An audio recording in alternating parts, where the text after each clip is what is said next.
जून 8 1887 आज दिन में हर्मन हलोरिज पंचकार्ड टेबुलेटर पेटेंट लगी आवेदन करथिले। पंचकार्ड रो अर्थ कागज किंबा प्लास्टिक छोट जिनिस जहा माध्यम छोट छोट कणा द्वारा कमांड दिया जाए। यह द्वारा बड़ बड़ डाटा प्रोसेस करा जाउथला। टेबुलेटर कंपनी रो से संस्थापक मध्य थिले। यह अलगा कंपनी सह मिसेबा परे आईबीएम बोली विवेचित करा जायतला।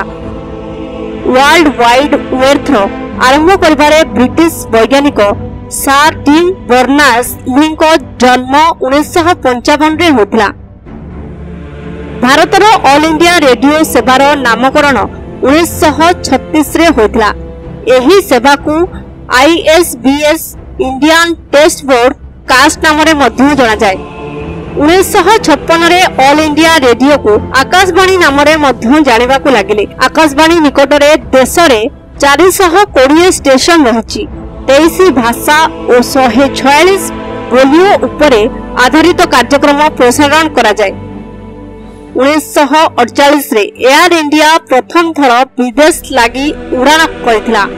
मालाबार प्रिंसेस विमान मुंबई रु इजिप्ट राजधानी कायरो और स्विट्जरलैंड शहर जेनेवा दे लंडन लगी उड़ान करथिला। एही विमान रे 40 सीट रहितला।